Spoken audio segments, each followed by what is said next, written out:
E aí pessoal, beleza? Espero que estejam todos bem. Bem-vindos a mais um vídeo de mecânica clássica. A ideia desse vídeo é nós compilarmos a visão axiomática ou postulástica da mecânica clássica que eu tenho introduzido nos vídeos anteriores, dessa série. Para isso, vou fazer um compêndio desses postulados fundamentais e apresentar o que a gente estudou mais ou menos até agora. Eu tenho uma vinheta nova, então a gente continua depois dessa vinheta.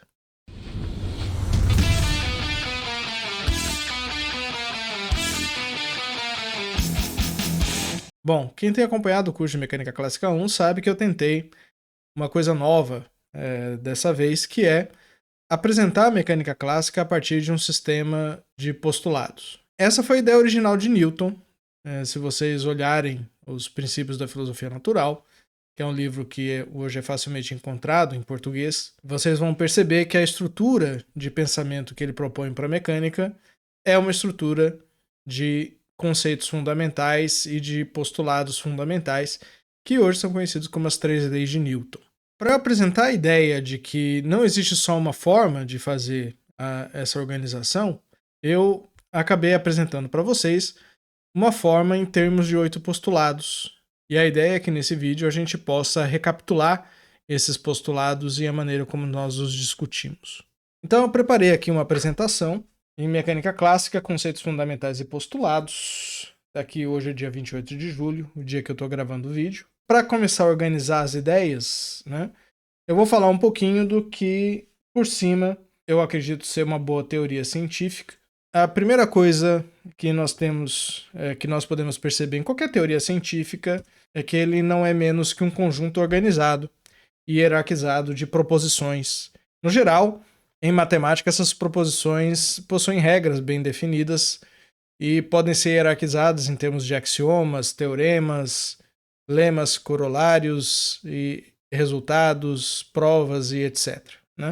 Quando você pega um conjunto de proposições e você organiza de forma a obedecer uma lógica racional e também como forma de entender determinado problema, você está lidando com uma teoria científica. Claro que esse é um aspecto fundamental de uma teoria científica, nem todo conjunto de proposições hierarquizado e organizado, no geral, é considerado uma teoria científica.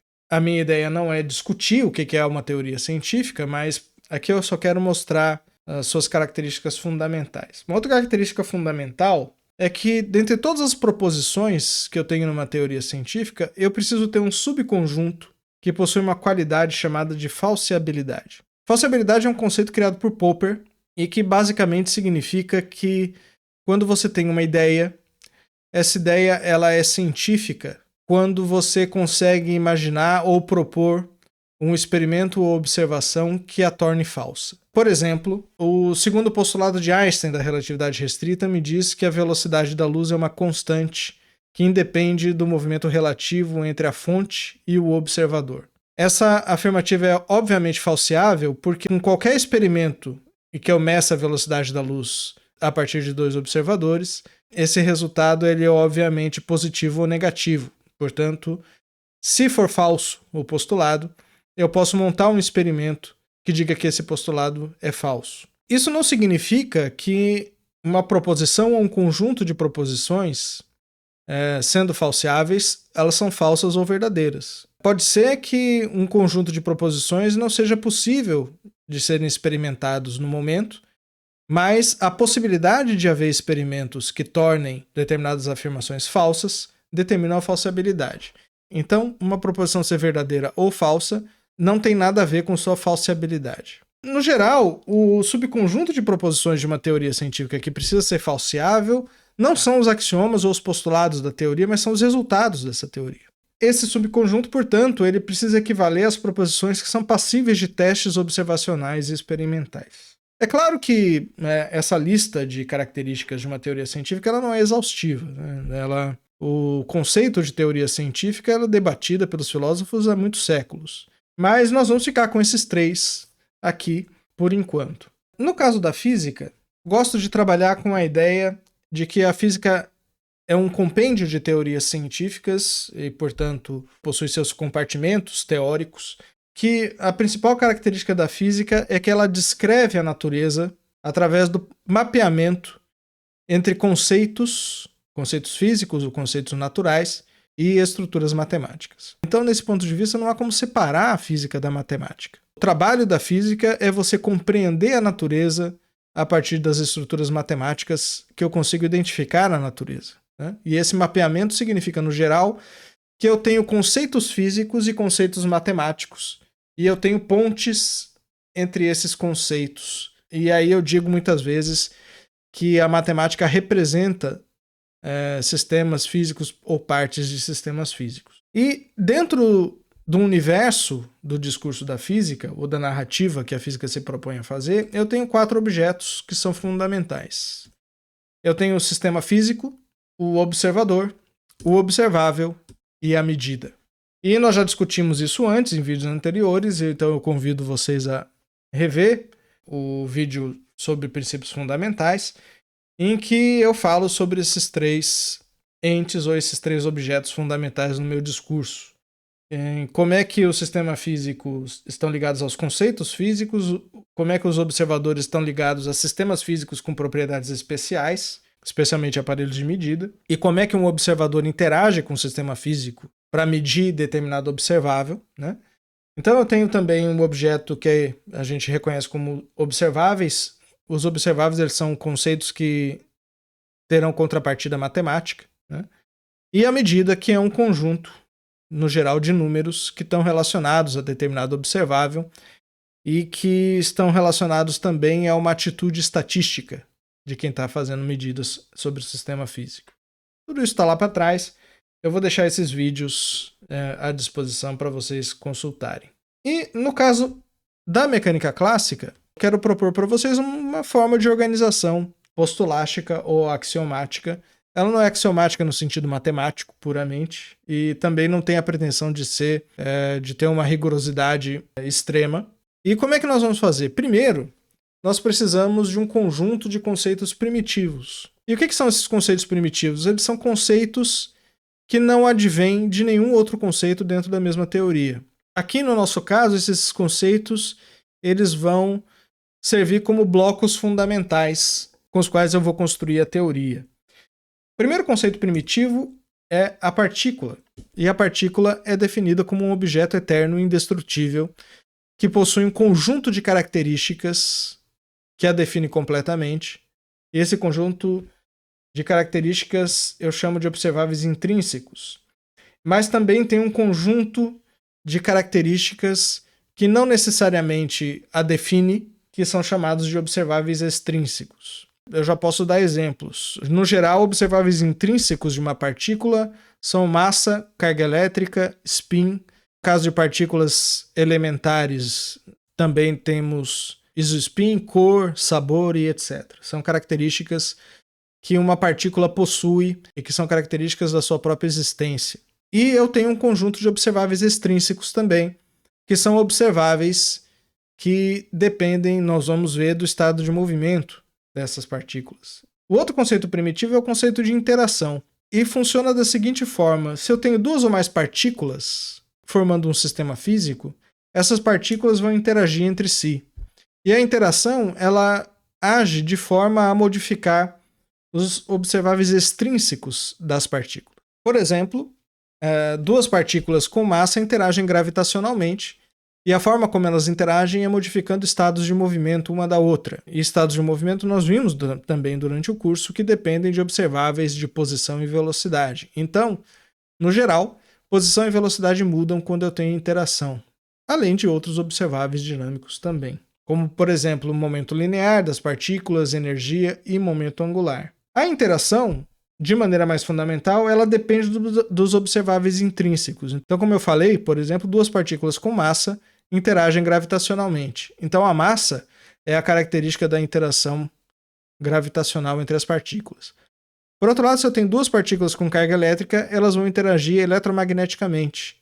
Então, eu tenho o observável carga elétrica relacionado à interação eletromagnética de maneira intrínseca. Eu tenho observáveis que não mudam quando eu tenho interação, e esses são chamados observáveis invariantes ou simplesmente invariantes. Esses caras vão ser fundamentais na descrição de qualquer sistema físico, porque os invariantes codificam as características do sistema que são independentes do tempo e independentes de observadores. Esses observáveis eles caracterizam o sistema como real. O conceito de realidade que está por trás dos invariantes é que o que é real sobre um sistema físico é aquilo que todos os observáveis concordam. Com relação à interação ainda, observáveis intrínsecos são sempre invariantes, enquanto observáveis extrínsecos, também a gente vai denominar esses observáveis como variáveis dinâmicas, eles podem ser invariantes ou não, né? Então, durante a interação, eu posso ter um conjunto de variáveis dinâmicas que não são variáveis, que não mudam com o tempo ou com a interação, enquanto eu tenho outras variáveis que com certeza vão mudar. Eu preciso ter variáveis que mudam, porque caso contrário, a interação não faz nada com as partículas e não haveria motivo para ela existir. Com base nesses dois conceitos primitivos, agora nós vamos fazer a ponte entre conceitos físicos e conceitos matemáticos. E esse é o papel dos postulados. E eu vou separar os postulados em dois tipos: postulados cinemáticos e postulados dinâmicos. E daqui a pouco eu digo por que dessa classificação. Primeiro postulado, eu defino a posição de uma partícula. E eu vou dizer que a posição de uma partícula é representada por um ponto no espaço euclidiano tridimensional, R3. Então, vejam bem, eu tenho um conceito físico que eu estou introduzindo, que é de posição, e tem uma estrutura matemática bem definida, que é o espaço euclidiano tridimensional. E eu estou fazendo essa ponte. Então, eu digo que um ponto no espaço euclidiano representa uma posição. Durante o curso, a gente também faz uma construção em que nós também podemos representar pontos por um vetor euclidiano. Segundo postulado, me diz que a distância entre duas partículas é representada pela métrica euclidiana. A métrica euclidiana nada mais é do que uma generalização do teorema de Pitágoras de 2 para 3 dimensões. Aqui eu já posso introduzir sistemas de coordenadas, já consigo descobrir que no espaço euclidiano tridimensional eu posso ter sistemas de coordenadas cartesianos baseados em 3 eixos reais. E então aqui, por exemplo, se eu tenho um sistema de coordenadas x1, x2, x3, em forma diferencial, um elemento de distância ao quadrado ele é dado pela soma do quadrado dos elementos de distância em cada eixo coordenado. Hipotenusa ao quadrado é a soma do quadrado dos catetos. Em forma um pouco mais abstrata, usando a delta de Kronecker, eu posso escrever essa forma de segunda ordem em termos dessa somatória em J, sendo delta a matriz identidade. Então eu digo que a delta de Kronecker é uma representação matricial da métrica euclidiana. O fato da matriz ter essa forma me diz que a métrica é euclidiana e, portanto, o teorema de Pitágoras vale. Um subpostulado 2.1 que vale e que nós vimos durante o curso, mas eu não coloquei como postulado, mas vou colocar aqui, é que as propriedades de homogeneidade e de isotropia do espaço euclidiano elas determinam quais são os observáveis que estão disponíveis para serem medidos em determinado sistema físico. Então, eu determino que as variáveis dinâmicas de um sistema qualquer são representadas por tensores isotrópicos definidos em R3. O que são tensores isotrópicos? A grosso modo, um tensor é qualquer estrutura vetorial que eu possa construir em cima do espaço, como, por exemplo, funções escalares, vetores, formas diferenciais e tensores de ordem superior. Todos eles podem ser definidos em R3 porque eu tenho uma estrutura diferenciável em R3. Esse é um assunto matemático mais profundo, mas o motivo pelo qual nós usamos vetores para descrever a mecânica clássica é que vetores possuem propriedades de invariância com relação à operação de rotação. Então, em particular, um vetor ele é isotrópico, porque suas componentes se transformam de forma covariante quando eu rodo o meu sistema de coordenadas. Isso também está explicado direitinho no curso. Eu tenho outros 2 postulados cinemáticos. O terceiro é que o movimento de uma partícula é representado por uma curva suave em R3. Então nós discutimos o que é uma curva, e o que nós acabamos discutindo é que o espaço euclidiano tridimensional, por ser uma variedade diferenciável, tem uma estrutura diferenciável. Isso significa que eu posso desenhar curvas suaves que são representadas por funções pelo menos 2 vezes diferenciáveis, né? Aqui eu faço mais uma ponte, né? E essa ponte liga o conceito de movimento à estrutura matemática de curvas em R3. E aqui eu aproveito no quarto postulado para introduzir o conceito de tempo, né? Eu digo aqui que o tempo é o parâmetro de evolução das curvas, que determinam as trajetórias das partículas, e quem define o tempo é o observador com um relógio. Mas o tempo da mecânica clássica newtoniana tem duas características. Primeiro é que ele é homogêneo e uniformemente crescente. O tempo não vai para trás. E o segundo é que intervalos de tempo são independentes dos observadores. Então, dois observadores medem intervalos de tempo iguais, embora, em razão da homogeneidade do tempo, eles não necessariamente precisem concordar com o tempo absoluto. Ou seja, o tempo em si não é absoluto, mas os intervalos de tempo são absolutos na mecânica clássica. Esses quatro postulados, eles me definem o que eu chamo de postulados cinemáticos. E agora que a gente já viu, os postulados cinemáticos, eles me definem como é que as partículas existem no espaço euclidiano e o que elas fazem no espaço euclidiano. Agora eu vou para os postulados dinâmicos. Os postulados dinâmicos, eles vão me dizer como é que as partículas e suas interações determinam a maneira como elas se comportam. O quinto princípio é o princípio de inércia. Desse eu não posso escapar. Primeira lei de Newton. E aqui eu formulo da seguinte forma. Existe uma classe especial de referenciais, chamados referenciais inerciais. Um referencial é um conceito que eu posso introduzir mais para trás, baseados nos postulados anteriores, para os quais a velocidade de uma partícula livre é constante. Então, se eu tenho uma partícula livre, eu sempre posso assumir um referencial no qual a velocidade dela é constante. E velocidade aqui no sentido vetorial, portanto, ela anda em linha reta com velocidade uniforme. E o sexto postulado, que a energia total de um sistema isolado é preservada durante todo o seu movimento. E aí nós falamos sobre tipos de energia, como compor a energia total de determinado sistema. E a conjunção do quinto e sexto postulados me permitem, por exemplo, resolver uma série de problemas unidimensionais que nós acabamos resolvendo durante o curso de Mecânica 1.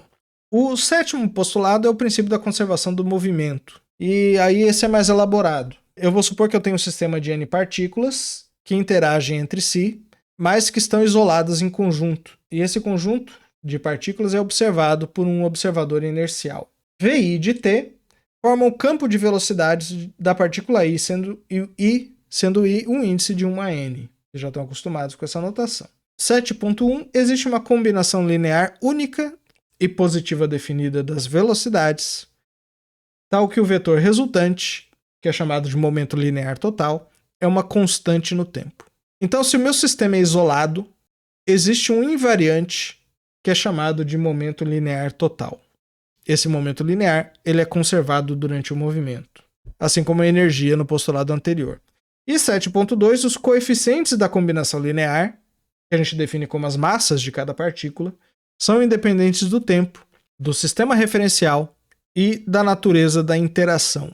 Eles dependem apenas da natureza das partículas. Portanto, os coeficientes dessa combinação linear são observáveis intrínsecos. E, claro, esse princípio ele é um princípio que pretende substituir, digamos assim, a segunda lei de Newton. De fato, nós vimos que esse princípio faz exatamente isso. Bom, esses 7 postulados não são suficientes, nós precisamos de um 8º postulado, que é a conservação do momento angular total de um sistema de partículas isolado. E nós discutimos também por que esse postulado é importante e precisa ser colocado. E esse é um postulado que é um furo nas 3 leis de Newton. A segunda lei de Newton por si só, ela não é suficiente para garantir que o momento angular total de um sistema de partículas no geral seja uma constante de movimento. Claro que existe uma discussão na literatura sobre se esse postulado é ou não necessário, mas o fato é que se eu tenho um sistema de partículas no geral, a segunda lei de Newton ou o postulado anterior, postulado 7, não é suficiente para garantir conservação do momento angular total. Só quando esse sistema possui determinado conjunto de vínculos. Então esses são os 8 postulados que nós utilizamos e nós estudamos desde exemplos simples até osciladores, né? Oscilador harmônico simples, o oscilador com dispersão, osciladores com termos de força, e aí nós poderíamos estudar mais sobre osciladores, é um mundo fascinante. Nós estudamos também partículas em campos centrais, movimento planetário, e nós também estudamos os sistemas de N partículas com características de corpos rígidos durante o curso de Mecânica 1. Nós fizemos isso sempre na perspectiva de que as curvas que descrevem o movimento são obtidas através dos invariantes dinâmicos do sistema. Então a gente sempre vai atrás dos invariantes dinâmicos e também, claro, da resolução de suas equações de movimento, né? Então a gente faz uso da estrutura matemática para definir a dinâmica dos sistemas em mecânica clássica. Então a grande moral da história aqui é a gente perceber a mecânica, assim como a física, né? Mas a mecânica em particular, com esses postulados, como uma teoria matemática também. É importante observar que, seja do ponto de vista histórico ou do ponto de vista axiomático ou postulástico que eu apresentei, que a mecânica clássica newtoniana ela tem a estrutura matemática mais evidente como o espaço euclidiano tridimensional, com todos os seus adereços analíticos e geométricos, funções escalares, vetores, tensores, estrutura diferenciável e etc. E aqui nós estamos falando, claro, de cálculo diferencial, cálculo integral, análise e etc. Mas estruturas matemáticas mais profundas e mais gerais existem na estrutura dinâmica das três leis de Newton ou nessa estrutura postulástica que eu apresentei. E esse vídeo aqui agora ele vai servir como uma introdução ao curso de Mecânica Clássica 2. Então eu espero que vocês enxerguem o curso de Mecânica 2 nessa perspectiva. Nosso trabalho agora será cavar mais fundo na estrutura matemática da mecânica clássica. Mais que uma aventura abstrata nas cavernas da mecânica, tais estruturas são as que se mostram fundamentais em todas as outras teorias da física, como a mecânica estatística, mecânica quântica, teorias de campos, gravitação, né, relatividade geral, teoria de cordas e etc. Né, se vocês preferirem. Vou ficar por aqui, tá certo? A ideia foi fazer um resumo do que nós vimos no curso de Mecânica 1 para a gente começar o curso de Mecânica 2. Então, bons estudos e até o próximo vídeo.